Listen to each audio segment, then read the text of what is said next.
আমাদের সমাজে এমন কিছু লোক আছে নিজের মত প্রতিষ্ঠা করার জন্য, মানে নিজে যেটা বুঝছে এটাই, মানে আরো 10 জন যে একটা মত দিছে কাজ হবে না, ওর পজিশন ধরে রাখার লেগা,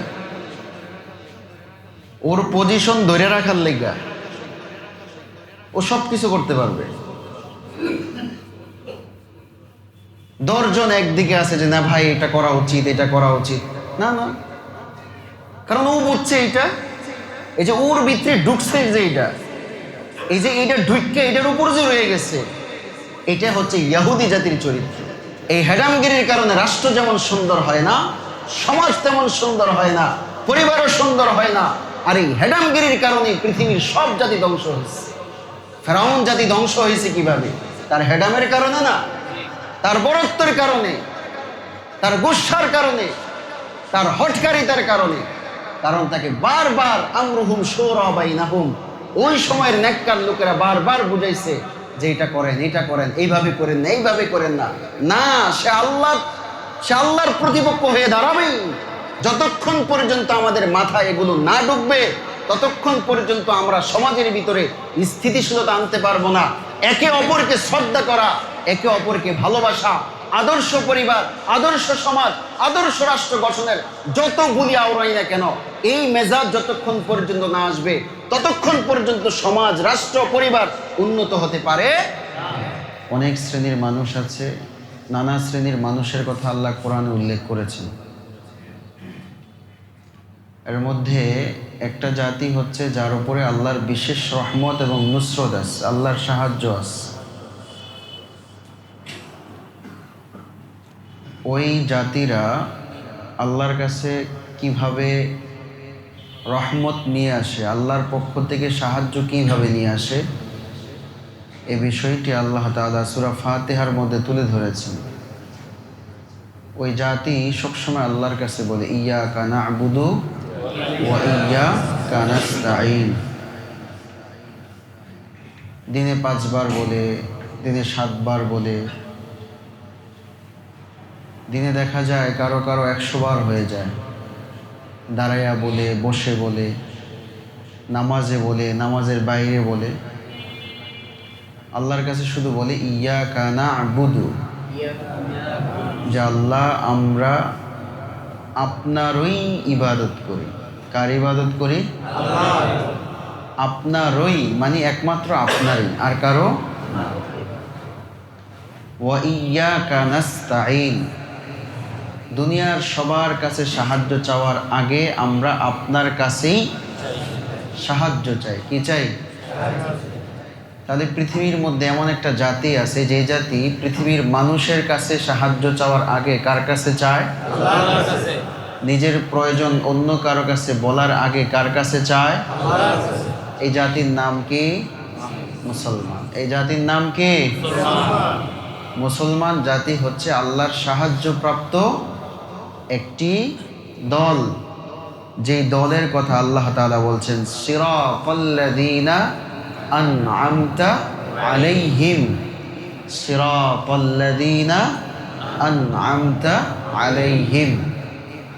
আল্লাহ আগে বলছেন ইয়াকা না'বুদু ওয়া ইয়াকা নাস্তাঈন, তারপরে যে বলছেন সিরাতাল্লাযীনা আন'আমতা আলাইহিম। আল্লাহ ওই জাতির উপরে নেয়ামত নাজিল করছেন, ওই জাতির উপর সাহায্য করেছেন, ওই জাতির সঙ্গে আছেন। তবে ওই জাতি একটা কাজ আগে করতে হয়েছে, সেটা কি? আল্লাহর ইবাদত করতে হয়েছে। দ্বিতীয় হলো আল্লাহর কাছে সাহায্য চাইতে হয়েছে। তাহলে আল্লাহর ইবাদত করা এবং আল্লাহর কাছেই সাহায্য চাওয়া, এই দুইটা জিনিস যখন একটা মানুষের মধ্যে চলে আসে, আল্লাহর সাহায্য তার উপরে চলে আসে। সুবহানাল্লাহ বলা দরকার নেই।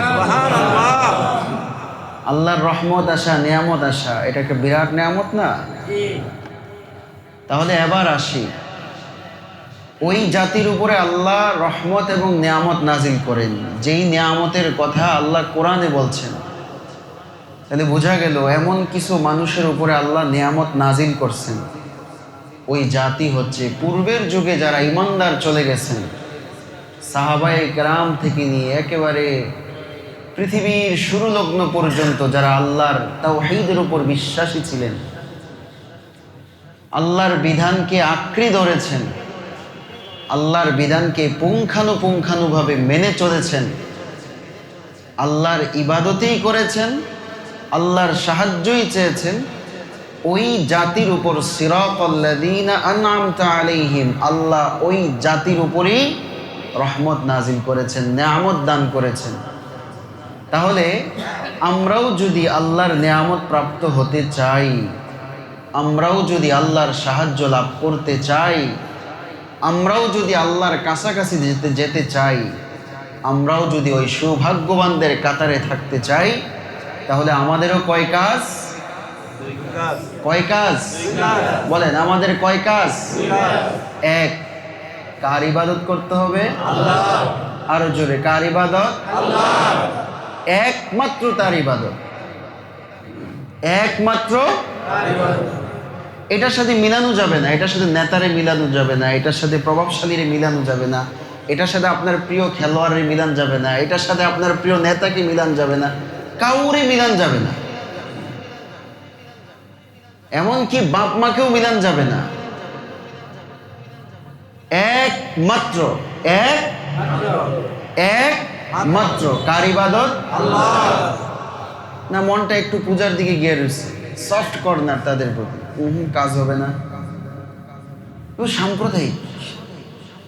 সাম্প্রদায়িক রাষ্ট্রের মধ্যে আমরা যে তারা সাম্প্রদায়িক হিসাবে হিন্দুরা আমরা এখানে বুঝে রয়েছে, ওয়াজ শোনার জন্য চারতলায় কি তাদের জন্য জায়গা করা হয়েছে?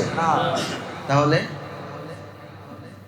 তাহলে এই ইবাদতের মধ্যে কোনো সুযোগ নাই, কোনো সুযোগ নাই দিলটারে নরম করার। আপনি অনেক হৃদয়বান লোক, ইবাদতের ক্ষেত্রে, আল্লাহর ইবাদতের ক্ষেত্রে কোনো হৃদয়বান নাই। সব হৃদয় কাকে দিতে হবে? সব হৃদয় কাকে? যদি এতটুকু না দিতে পারি, তাহলে আল্লাহর রহমত পাওয়া, আল্লাহর কাছাকাছি পৌঁছা সম্ভব না। তাহলে ইবাদত কার জন্য? হয়নি, একমাত্র কার জন্য? ইবাদত কার জন্য? ইবাদত কার জন্য? একমাত্র আল্লাহর জন্য। ওয়া ইয়্যাকা নাস্তাঈন, দ্বিতীয় যে গুণটি অর্জন করতে হবে, সেই গুণটি হলো আল্লাহর কাছেই সাহায্য চাইতে হবে, যেটা আমাদের মাঝে নাই, হারিয়ে গেছে। ঋণ লাগবে, পেরেশান, মোবাইলের যত কন্ট্যাক্ট নাম্বার আছে সব খোঁজা শেষ, বন্ধু বান্ধব সবাইকে ফোন দেওয়া শেষ, কারো কাছে পাইতেছে না, নিরাশ হয়ে গেছে, খুব পেরেশান। আল্লাহ বলে ওই পেরেশানির আগে আমার কাছে চাও। সুবহানাল্লাহ। কন্ট্যাক্ট মোবাইলে না, কন্ট্যাক্ট কার সঙ্গে? আল্লাহর সঙ্গে চাও। আল্লাহ দিলের ভিতরে এমন ভাবে ঢেলে দিবে, এমন ব্যবস্থা করে দিবে যা আমার কল্পনার মধ্যে আসবে না। সুবহানাল্লাহ। এই ইয়াকিন, এই ঈমান দিলের ভিতরে আনতে হবে। এটা অবিশ্বাস হতে পারে, এটা দিল কবুল নাও করতে পারে। কিভাবে সম্ভব? আমি চেষ্টা করব না, আল্লাহ দিবে কিভাবে? আপনি তো অবশ্যই চেষ্টা করতেই হবে। বাকি কার কাছে চাইয়া? আল্লাহর কাছে। আল্লাহর কাছে চাওয়াটা আমাদের শিখতে হবে। না হয় যে সিরাতাল্লাযীনা আনআমতা আলাইহিম, সেই সৌভাগ্যবানদের কাতারে আমরা যাব কিভাবে? জিহাদের ময়দানে আল্লাহ রাসূল সাল্লাল্লাহু আলাইহি ওয়াসাল্লাম গেছেন, একদিক দিয়ে জিহাদ চলতেছে আর নবী সিজদায় পড়ে আছে। সাহায্য কার কাছে চাইছেন? আল্লাহর কাছে। হাজার হাজার ঘোড়া, হাজার হাজার সৈন্য, সব মোকাবেলায় আল্লাহ ফেরেশতা পাঠিয়ে দিয়েছে। সুবহানাল্লাহ। সাহায্য কোন জায়গা থেকে আসে? আল্লাহর কাছে। এই সাহায্য চাওয়া শেখা দরকার। বিপদের মধ্যে আছে, বন্ধু বান্ধব সবাইকে ফোন দেওয়া শেষ, কিন্তু আল্লাহকে একবারও ডাকিনি, আল্লাহকে একবারও বলি নাই যে আল্লাহ এই বিপদের মধ্যে পড়ে রয়েছে। আদালতের মধ্যে বলি যত টাকা লাগে সব টাকা আমি দিব, তারপরও মামলা শেষ করেন, কিন্তু একবারের জন্য আল্লাহর দরবারে সেজদারে ফালাইয়া বলি না, আল্লাহ তুমি যদি আমাকে উদ্ধার না করো, কেউ উদ্ধার করতে পারবে না। তাহলে সবই শিখলাম, কিন্তু আল্লাহর কাছে চাওয়া শিখলাম না। এটা একটা বড় ব্যর্থতা। দেখেন, ম্যাথ শেখার জন্য আমরা স্কুলে যাই, কলেজে যাই, হোম টিচার রাখি, এবং কত পেরেশান হই, পরীক্ষার পর পরীক্ষা, একবার ফেল করলে আবার দেই। কিন্তু আমি বারবার প্রতি বছর প্রতিদিন ফেল করতেছি আল্লাহর কাছে না চাওয়ার ক্ষেত্রে। আমি কোর্স করলাম, সব করলাম, জাপান যাবে ভাষা শেখার জন্য, একবার পারে না, আরেকবার ট্রাই করে, আইএলটিএস করে, সব করে, তারপরও ব্যর্থ। তারপর আবার দে, আবার বলে একবার না পারিলে দেখো শতবার। তাহলে আমি দুনিয়ার জন্য একবার না পারিলে দেখো শতবারের ঈমান আমার দিলের ভিতরে ঢুকাই ফেলছি। কিন্তু আল্লাহর কাছে চাইয়া নিতে হয়, ওই বিষয়টা আমি একদিনের জন্য শিখলাম না। ও মুমিন, আমরা কোথায় দৌড়াইতেছি? যেই জিনিস আগে শেখা দরকার ওইটা আগে শিখতে হয়, এটা পরে শিখলে আফসোস করতে হয়। যেদিন আমার মৃত্যু ঘণ্টা চলে আসবে, যেদিন আমার হায়াত শেষ হয়ে আসবে, ওই দিন আমার কোর্স করাও বন্ধ হয়ে যাবে, আল্লাহর কাছে চাওয়াটাও বন্ধ হয়ে যাবে। বিশ্বাস করেন, এক কোর্স শেষ হওয়ার পর হয়তো আপনি আরেক জায়গায় আরেকটা কোর্স পাবেন, আরেকটা কোর্স শেষ হওয়ার পর আরেকটা কোর্স শুরু হবে, এক জায়গায় না পাইলে আপনি আরেক জায়গায় পাবেন। কিন্তু আমার হায়াতের সীমানার কোনো গ্যারান্টি নেই।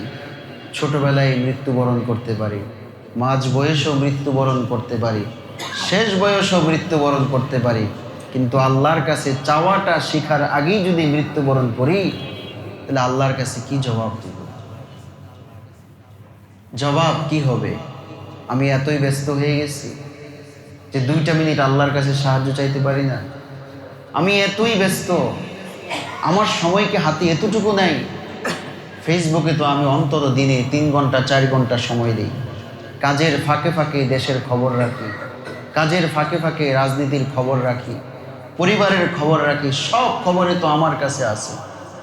কিন্তু আল্লাহর কাছে সাহায্য চাওয়ার সময়টুকু আমার কাছে নাই।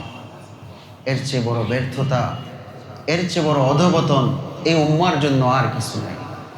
এখন তো আরও অধঃপতন শুরু হয়েছে।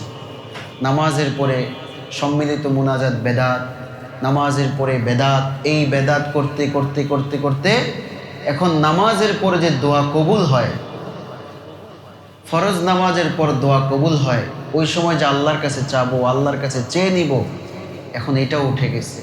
একদিকে ইমাম সাহেব সালাম ফিরায়, আরেক দিকে পিছনের মধ্যে একটা মুসল্লিও ব্যস্ত, ব্যস্ত দুনিয়ার প্রতি ব্যস্ত। আরে ভাই, আপনি বেদাত বেদাত করলেন, একা একা করেন, একা একা মুনাজাত নেন, একা একা মুনাজাত নেন, এটা তো আর বেদাত না। একা একা তো নেন না, নিজেও ইবাদত থেকে দূরে সরলেন, আরেকজনকেও বেদাত বলে ইবাদত থেকে দূরে সরাইলেন। যেই কাজটা করতেছে সেও গুনাহগার হবে, আর যে করতেছে সেও হবে। কেন?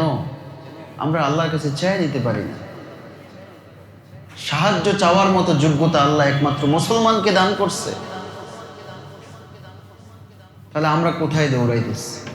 আল্লাহ তো বলে নাই যে তোমরা সারাদিন আমার জায়নামাজে পড়ে থাকো। কারণ আল্লাহ সূরা জুমাতে বলছেন না, নামাজ পড়ো, তারপর পৃথিবীর মধ্যে ছড়িয়ে যাও, যাও সেখানে যে তোমার রিজিক তালাশ করো। যদি আল্লাহ এটা অপছন্দই করতেন যে আমরা রিজিক তালাশ করি, এটা আল্লাহর অপছন্দ, তাহলে আল্লাহ তাআলা এত বড় বড় কারখানার সুযোগ আমাদেরকে কে করে দিয়েছেন? আল্লাহ যদি চাইতেন সবগুলোকে গুটিয়ে ধ্বংস করে ফেলতে, আল্লাহর পক্ষে অসম্ভব। তাহলে আল্লাহ আমার জন্য আপনার জন্য কর্মক্ষেত্র তৈরি করে দিলেন। আমার আপনার দুটো হাত আল্লাহ শক্তিশালী করলেন, যে হাতের মাধ্যমে আমি কামাই করি। আল্লাহ একটা সুস্থ ব্রেন দান করেছি, যে ব্রেনের সাহায্যে আমি মানুষকে ক্যাপচার করি, যে ব্রেনের সাহায্যে আমার ব্যবসা চাকরি সব কিছু গুটে আনি। এই সব কিছু দেওয়ার পরেও আল্লাহর কাছে না চাওয়াটা শিখলাম কিভাবে?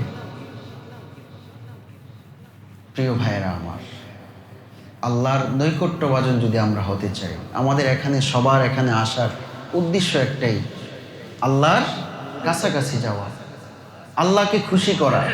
সুতরাং যেহেতু আমরা আসছি আল্লাহকে খুশি করার জন্য, সুতরাং আজকে থেকে আমাদের 2টা গুণ অর্জন করতে হবে। কয়টা গুণ?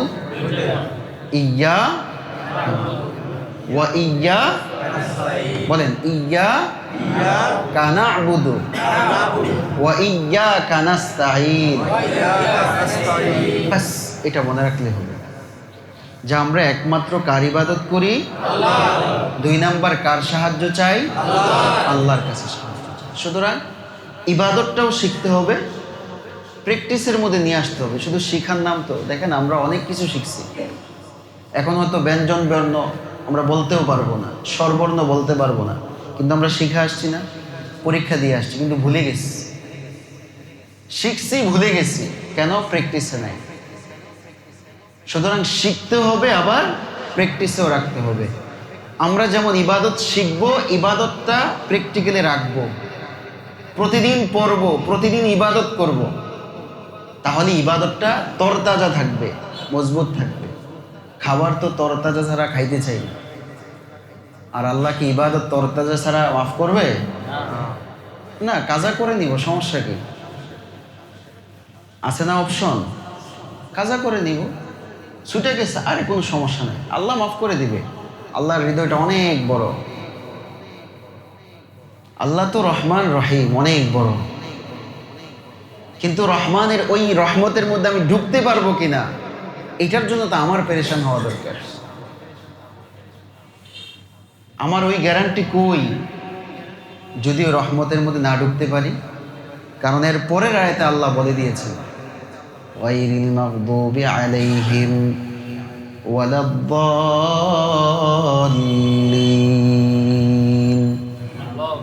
আল্লাহ যেমন এক জাতির উপরে রহমত, দয়া এবং নিয়ামত দান করেছেন, আরেক জাতির উপর আল্লাহ তাআলা গজব নাযিল করছেন। আমি কোন কাতারে যাব, আমি কোন দিকে যাব, ওই দিকে তো আমি জানি না। এজন্য আমাকে আপনাকে ইবাদত যেমন শিখতে হবে, আল্লাহর কাছে চাওয়া যেমন শিখতে হবে, পাশাপাশি এটাকে মৃত্যু পর্যন্ত চালু রাখতে হবে। মাঝে মাঝে করব, মাঝে মাঝে করব না, এমন যেন না হয়। কারণ পরের আয়াতে কি আছে? হুঁশিয়ারি আছে, গায়রিল মাগদুবি আলাইহিম ওয়ালাদ-দাল্লিন। এমন একটা জাতি আছে যেই জাতির উপরে আল্লাহ তাআলা গজব নাযিল করছেন, আল্লাহর গোসা। আল্লাহ যত বড় রহমান, আল্লাহর রহমত যত বড়, আল্লাহর রাগও তত বড়। যার উপর রাগ চলে আসবে, যার উপর গজব চলে আসবে, মনে রাখতে হবে তাকে দিয়ে জাহান্নামের আগুন জ্বালাবে। ইন্নাল মুনাফিকিনা ফিদ দারকিল আসফালি মিনান নার। আল্লাহ বলছেন মুমিনের নাম দিয়া যারা মুনাফিকি করে, আল্লাহ তাদেরকে জাহান্নামের একেবারে নিম্ন স্তরে লাকড়ির মতো জ্বালায়া জ্বালায়া অন্যদেরকে জ্বালাবে। তাহলে কত বড় হুঁশিয়ারি, কত বড় হুঁশিয়ারি। এই জন্য কোরআনটা নিয়ে মাঝে মাঝে একটু ভাবতে হবে, ভাবনার জগতে চলে যেতে হবে, তাহলে ভিতরে কিছু অনুধাবন হবে। না হয় ঢুকবে না তো। আমাদের দিল তো অনেক শক্ত হয়ে গেছে, অনেক শক্ত, সামনে আসতেছে শক্ত দিলের অবস্থান। গায়রিল মাগদুবি আলাইহিম ওয়ালাদ-দাল্লিন, যে জাতির উপরে আল্লাহ তাআলা গজব নাজিল করেছেন, আল্লাহ তাআলার গোসা, নারাজি যে জাতির উপর নাজিল হয়েছে, এই জাতি হচ্ছে ইহুদি জাতি। কি জাতি? ইহুদি জাতির চরিত্র হলো হঠকারিতা। আল্লাহ একদিকে বলবে, ওরা আরেক দিকে যাবে। 10 জন একদিকে চলতেছে ভালোর পথে, উনি খারাপ দিকে যাবেই। আমাদের সমাজে এমন কিছু লোক আছে নিজের মত প্রতিষ্ঠা করার জন্য, মানে নিজে যেটা বুঝছে এটাই, মানে আরো 10 জন যে একটা মত দিছে, কাজ হবে না। ওর পজিশন ধরে রাখার লেগা, ওর পজিশন ধরে রাখার লেগা ও সব কিছু করতে পারবে। 10 জন একদিকে আছে যে না ভাই এটা করা উচিত, এটা করা উচিত, না না, কারণ ও বুঝছে এইটা, এই যে ওর ভিতরে ঢুকছে যে এইটা, এই যে এইটা ঢুকে এটার উপর যে রয়ে গেছে, এটা হচ্ছে ইহুদি জাতির চরিত্র। এটাই হচ্ছে ইহুদি জাতির। মুসলিম জাতির চরিত্র হচ্ছে শুরা ভিত্তিক, মাশওয়ারা, ওয়া আমরুহুম শুরা বাইনাহুম। সাহাবায়ে কেরাম, রাসূল সাল্লাল্লাহু আলাইহি ওয়াসাল্লাম সাহাবায়ে কেরামকে নিয়ে বসতেন যে এই মুহূর্তে মদিনার উপর আক্রমণ আসছে, আমরা কোন দিকে যাব? বিভিন্ন জন এক একজন এক এক দিকে পরামর্শ দিতেন। এই পরামর্শের ভিত্তিতে একটা ফায়সালা হতো, ঠিক আছে আমরা এইভাবে যাই। ঠিক মুসলিম পরিবারের আদর্শ এটা হচ্ছে যে আমার মত খারাপের দিকেও যেতে পারে, কিন্তু তোমরা মাশওয়ারা করে পরামর্শ করো, এখানে যেভাবে ফায়সালা হয় সুন্দর ফায়সালার উপর তোমরা যাও। আজকে রাষ্ট্র এই সিস্টেমে আছে, কিন্তু রাষ্ট্রের মধ্যে একক ছত্র যে ন্যায় নীতির চিন্তা ভাবনা, এটার কারণে রাষ্ট্র সুন্দর হয় না। কারণ যে ক্ষমতা যাবে ওর মত প্রতিষ্ঠা করার জন্য সর্বাত্মকভাবে চেষ্টা করবে, ওর বাইরে কারোর মত নিতে চাইবে না। আপনি দেখেন সমাজের ভিতরে অনেক সমিতি আছে, অনেক কল্যাণ পরিষদ আছে, ইত্যাদি অনেক নানা কিছু আছে। যে সভাপতি হয়েছে, যে সেক্রেটারি হয়েছে, ওর বাইরে ও কারো বলতে চায় না। আপনি আসেন এবার মসজিদের ভিতরেও সেম কাহিনী। কেন এমন হতে হবে? কেন? এটা কোন ধরনের স্বভাব? এই হটকারে তার স্বভাব কিভাবে আসলো? এটা মুসলিম জাতির স্বভাব হতে পারে? গায়রিল মাগদুবি আলাইহিম ওয়ালাদ-দাল্লিন। আমি আপনি যেমন মানুষ, সভাপতিও তেমন মানুষ, সেক্রেটারিও তেমন মানুষ, অন্য সদস্যরাও মানুষ। শুনে আপনার কোন হেডামের কারণে আপনি এত বড় হয়ে গেছেন? এই হেডামগিরির কারণে রাষ্ট্র যেমন সুন্দর হয় না, সমাজ তেমন সুন্দর হয় না, পরিবারও সুন্দর হয় না। আর এই হেডামগিরির কারণে পৃথিবীর সব জাতি ধ্বংস হয়েছে। ফেরাউন জাতি ধ্বংস হয়েছে কিভাবে? তার হেডামের কারণে না, তার বড়ত্বের কারণে, তার গুসার কারণে, তার হটকারিতার কারণে। কারণ তাকে বারবার আমরুহুম শুরা বাইনাহুম, ওই সময়ের নেককার লোকেরা বারবার বুঝাইছে যে এটা করেন, এটা করেন, এইভাবে করেন না, এইভাবে করেন না। না, সে আল্লাহর প্রতিপক্ষ হয়ে দাঁড়াবেই। আল্লাহ বলছেন দাঁড়াও, আল্লাহ বলছেন দাঁড়াও। ওয়াইয নাজ্জাইনাকুম মিন আলি ফিরআউনা ইয়াসুমুনাকুম সুআল আযাব ইউযাব্বিহুনা আবনাআকুম ওয়া ইস্তাহইয়ুনা নিসাআকুম ওয়া ফি যালিকুম বালাউম মির রাব্বিকুম আযীম। এর হটকারিতার কারণে ওই সময়ের ভিতরে আল্লাহ তাআলার দেওয়া শ্রেষ্ঠ নিয়ামতগুলোর মধ্যে একটা ছিল পুত্র সন্তান। ওই যত পুত্র সন্তান পৃথিবীর মধ্যে আসছিল, ইউযাব্বিহুনা আবনাআকুম, তার হটকারিতার কারণে, ফেরাউনের একক সিদ্ধান্তের কারণে ওই সময়ের সমস্ত পুত্র সন্তানদেরকে হত্যা করে ফেলেছিল। ওয়া ইস্তাহইয়ুনা নিসাআকুম, আর যত কন্যা সন্তান জীবিত হয়েছে সবগুলো জীবিত রাখছিল। কেন? কারণ তার রাজত্ব, তার যারা উপদেষ্টা ছিল তারা বলছিল যে তোমার রাজত্ব দখল করার জন্য একজন সন্তান পৃথিবীর মধ্যে আসতেছে, এই জন্য সমস্ত সন্তানদেরকে সে হত্যা করে ফেলেছে। কিন্তু পারছে না, পারছে না। মুসা আলাইহিসসালাতু ওয়াস সালাম আল্লাহ তাআলা বাঁচাই দিবেন না? সুতরাং পৃথিবীর মধ্যে যারা হটকারিতা দেখাবে, পৃথিবীর মধ্যে নিজের একক ছত্র ক্ষমতা যারা প্রয়োগ করার সিদ্ধান্ত নিবে, মনে রাখতে হবে আপনাকেও আল্লাহ তাআলা ধ্বংস করবেই করবেই করবে। সুতরাং হটকারী মনোভাব, হটকারী চিন্তা ভাবনা থেকে আমাদের এই সমাজকে বেরিয়ে আসতে হবে কিনা? ওয়াইয নাজ্জাইনাকুম মিন আলি ফিরআউনা ইয়াসুমুনাকুম সুআল আযাব ইউযাব্বিহুনা আবনাআকুম ওয়া ইস্তাহইয়ুনা নিসাআকুম ওয়া ফি যালিকুম বালাউম মির রাব্বিকুম আযীম। আল্লাহ এর পরে বলছেন দেখো তোমার ক্ষমতা দেখাইতেছে। ওয়াইয ফারাকনা বিকুমুল বাহরা ফাআনজাইনাকুম ওয়া আগরাকনা আলা ফিরআউন ওয়া আনতুম তানজুরুন। ওই সময়ের ভিতরে বহুত ক্ষমতা দেখাইছিল না? আল্লাহ বলছে আমি এই সাগরের মাঝ দিয়ে রাস্তা করে দিয়েছি। মুসা আলাইহিসসালাতু ওয়াস সালাম তার জাতি নিয়ে পার হয়ে গেছে। ওয়া আগরাকনা আলা ফিরআউন, আর ফেরাউন জাতিকে আমি ডুবে ডুবে মারছি। ওয়া আনতুম তানজুরুন, ও মাজলুম জাতি যারা মুসা আলাইহিসসালাতু ওয়াস সালামের সাথে ধৈর্য ধরে কষ্ট করেছিল, যারা হটকারী মনোভাব রাখো নাই, যারা মানুষের সঙ্গে মিলেমিশে চলার চেষ্টা করছো, আল্লাহর বিধান মেনে চলার চেষ্টা করছো, ওয়া আনতুম তানজুরুন, এদের ধ্বংস যারা নিজের ক্ষমতা প্রয়োগ করেছে, নিজের ক্ষমতার অপব্যবহার করেছে, তোমরা তাকায়া তাকায়া দেখছো যে আমি তাদেরকে কিভাবে ধ্বংস করতেছি। সুতরাং পৃথিবীর মধ্যে আমার নিজের ক্ষমতার অপব্যবহার করে, চাই সেটা রাষ্ট্রকেন্দ্রিক হোক, চাই সেটা পরিবার কেন্দ্রিক হোক, চাই সেটা সমাজ কেন্দ্রিক হোক, চাই সেটা মসজিদ কেন্দ্রিক হোক, ওয়া আনতুম তানজুরুন, তাদের ধ্বংস আপনি নিজের চোখে দেখতে পাবেন। বিশ্বাস হয় না? বিশ্বাস হয়? ওয়া আনতুম তানজুরুন, ওয়া আনতুম তানজুরুন, আপনি নিজে তাকায় তাকায় দেখবেন কিভাবে ধ্বংস আসে। এই জন্য আমাদেরকে সতর্ক থাকতে হবে, হটকারী মেজাজ থেকে আমাদেরকে বেরিয়ে আসতে হবে, নিজের জেদ থেকে বেরিয়ে আসতে হবে। ও ভাই, অন্যের কিছু সিদ্ধান্ত নেন না। অন্যের এত ছোট মনে করেন কেন? অন্যকে এত ছোট মনে করেন কেন?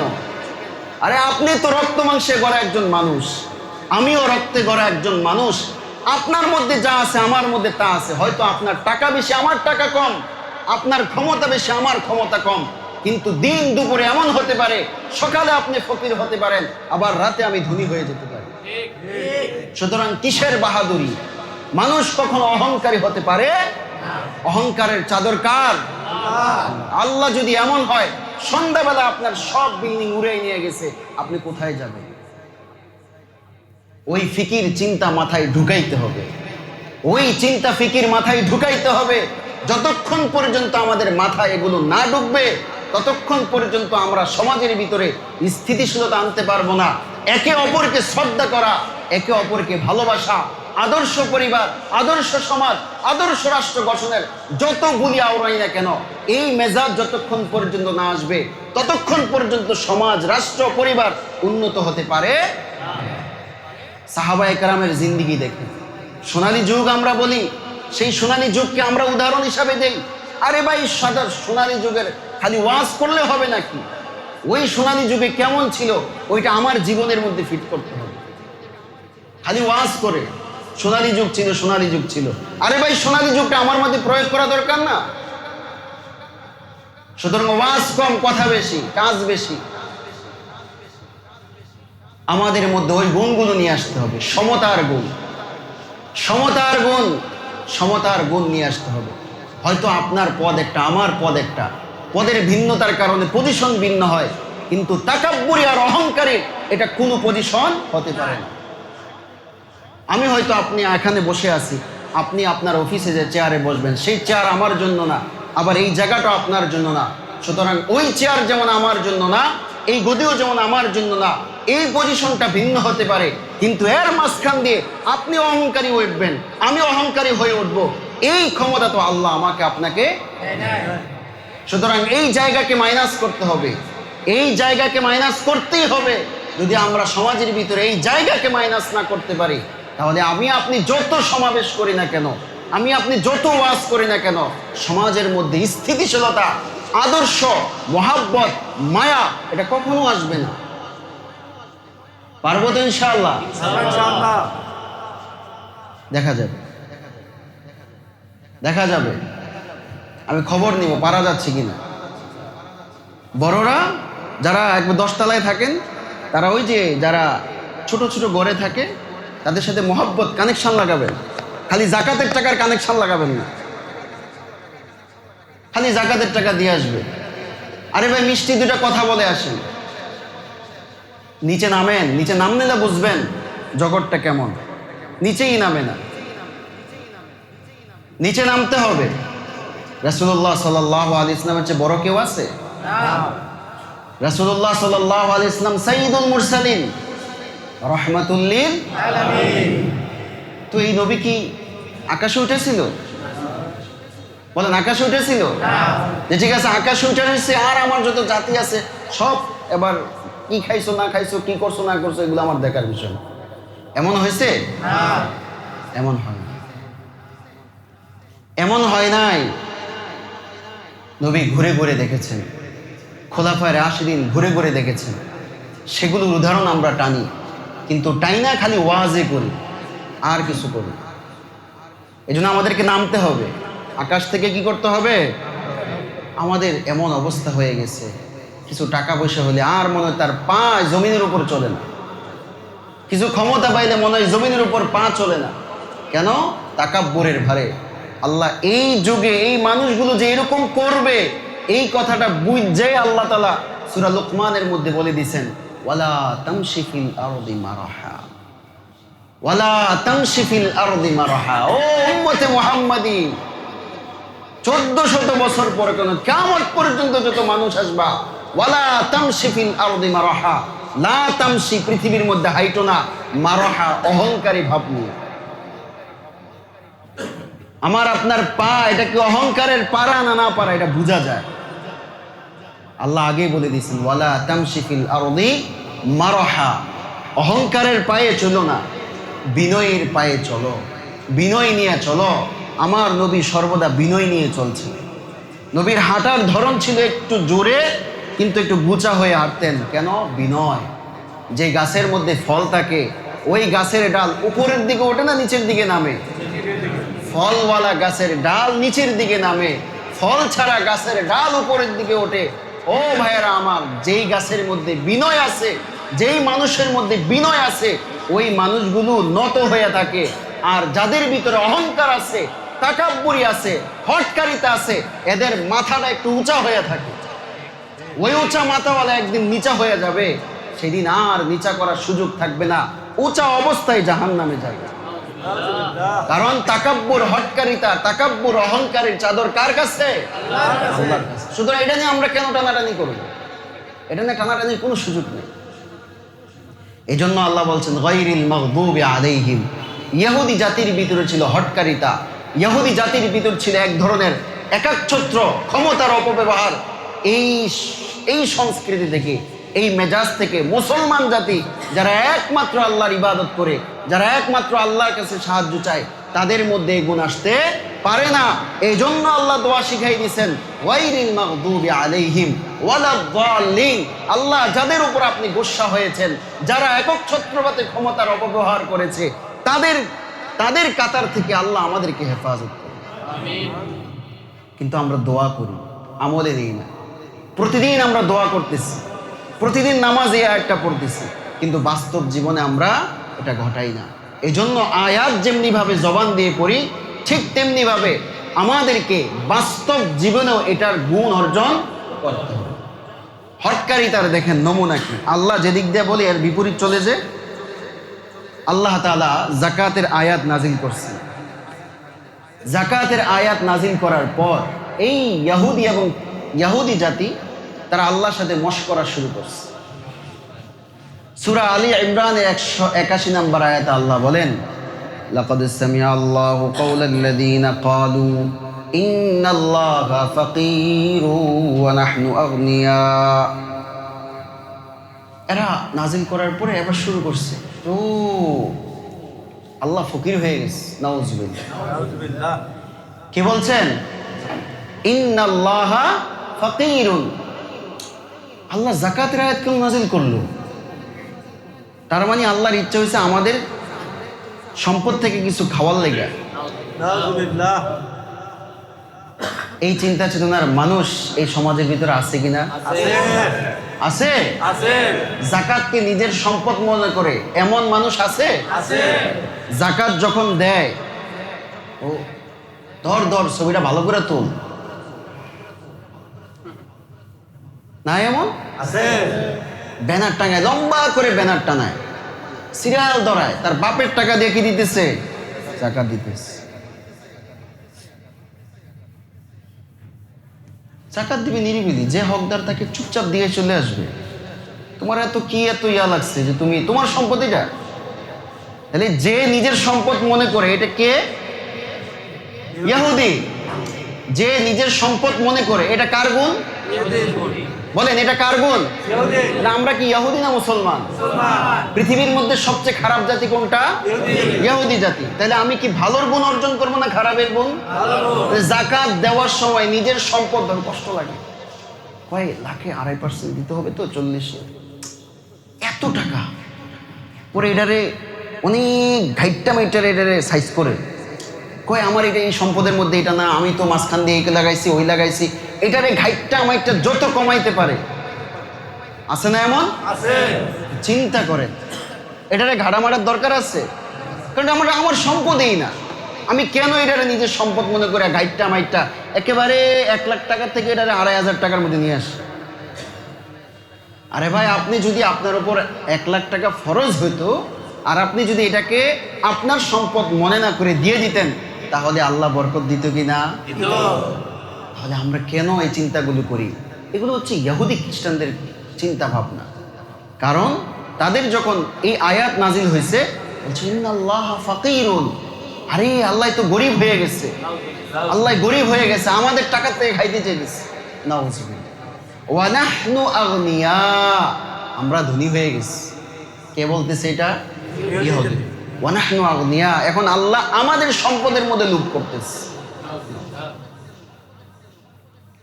এই নাস্তিক মন মানসিকতার চিন্তা ভাবনার লোক মুসলমানদের মধ্যেও আছে। এজন্য আল্লাহ সুস্পষ্ট ভাষায় বলে দিয়েছেন, সানাকতুবু মা ক্বালু, এই ইহুদিরা, সানাকতুবু মা ক্বালু, তোমরা যেটা বলতেছো না এটা আমি লেখা রাখতেছি। আল্লাহ লেখা রেখা কিছুদিন পর তাদের দুর্ভিক্ষ দিছে, দুর্ভিক্ষ শুরু হয়ে গেছে, সম্পদ নাই। এবার সূরা মাইদার মধ্যে আল্লাহ বলছেন এরা এবার পাগল হয়ে গেছে।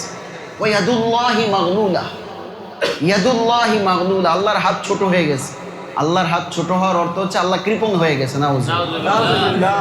এতক্ষণ কইনি যে আল্লাহ ফকির হয়ে গেছে, এখন যখন তোরা ধনী হয়ে গেছিস, এখন যখন আল্লাহ বলছে তোদের ধনারটা আমি দেখাইতেছি, যখন দুর্ভিক্ষ দিয়ে দিছে, এবার কই ইয়াদুল্লাহি মাগলুলা, আল্লাহ কিপটে হয়ে গেছে। ঘুরে ফিরে মালিক কে হইলো?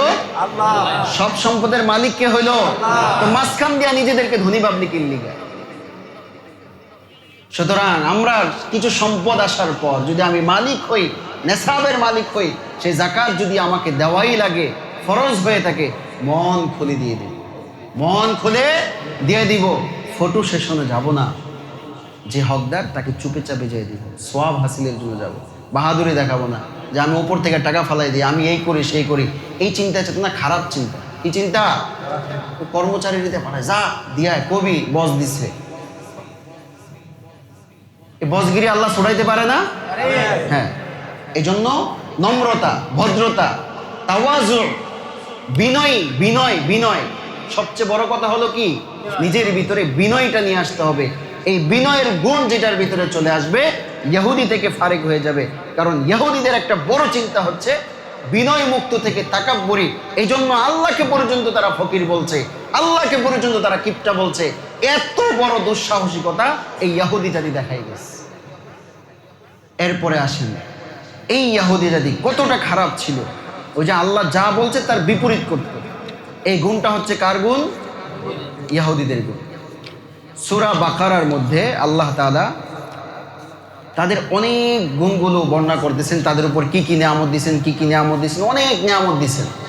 বনী ইসরাইল ইহুদিদের প্রতি আল্লাহ যত নিয়ামত দান করছেন, এগুলোর সবগুলো সবিস্তারে আল্লাহ তাআলা এখানে বর্ণনা করছেন।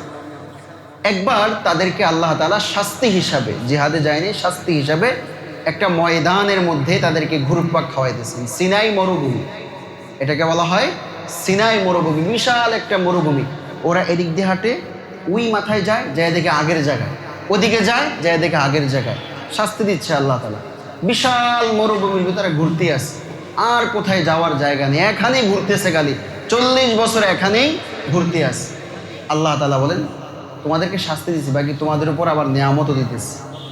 মান্না সালওয়া নামক দুটা খাবার দিচ্ছেন, একটা হলো পাখি বিশেষ, আরেকটা হলো শিশির ভেজা, যেটা আমরা মিঠাই জাতীয় কিছু বুঝতে পারি, এই জাতীয় খাবার দিছে। কষ্ট করা লাগে না, পাখি চাইছে জবাই করে খেয়ে ফেলছে, এটা উড়ালো দেয় না। আবার মিষ্টি জাতীয় খাবার খাওয়া লাগছে, বাস নিয়ে শিশির ভেজা, আমার চতুর্পাশে খাবার রেডি। তো অনেক নিয়ামতের মধ্যে ডুবে রয়েছে, তো কষ্ট করা লাগে না।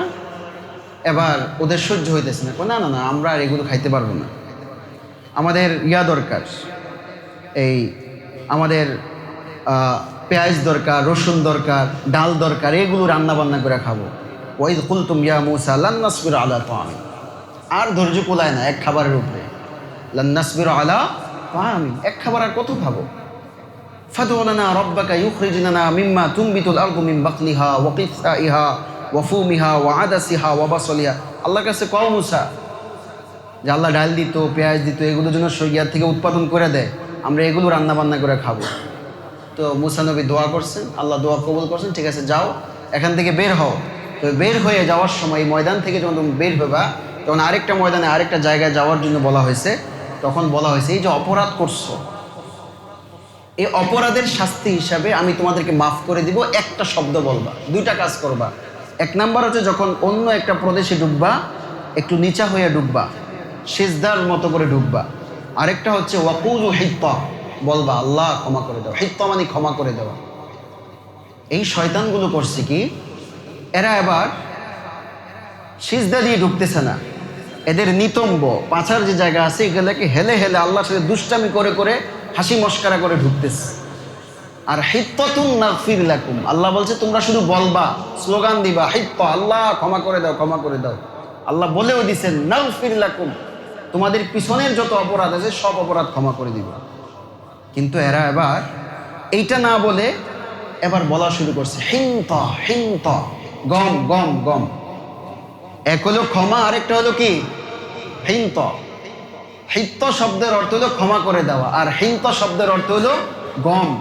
তাহলে ক্ষমার সাথে গমের কোনো সম্পর্ক আছে? এরা এবার দুষ্টামি করে আল্লাহর সঙ্গে মশকরা শুরু করছে। আল্লাহ তাআলা এবার তাদের শাস্তির মধ্যে নিপতিত করেছে। এটা ছিল ইহুদি জাতির দুষ্টমি, ইহুদি জাতির বদস্বভাব, যে এরা নিজেদেরকে কখনো আল্লাহর আনুগত্যের মধ্যে আনতে পারে নাই। এই যে মুসলিম হিসাবে আমাদের দায়িত্ব হচ্ছে ইহুদি জাতির যে চরিত্রগুলো আছে এই চরিত্র থেকে আমাদেরকে নিরাপদ রাখা। এই নিরাপদ রাখার জন্য আমাদের দুইটা গুণই অর্জন করতে হবে। একমাত্র কার ইবাদত? আল্লাহ। দুই, একমাত্র কার কাছে সাহায্য? আল্লাহর কাছে সাহায্য। যদি এই দুইটা গুণ আমাদের ভিতরে চলে আসে, আমরা আশা করি আল্লাহ তাআলা ইহুদি জাতির এই বদ চরিত্র থেকে আল্লাহ মুসলিম জাতিকে হেফাজত করবেন। আমিন ওয়া আখিরু দাওয়ানা আলহামদুলিল্লাহি রাব্বিল আলামিন।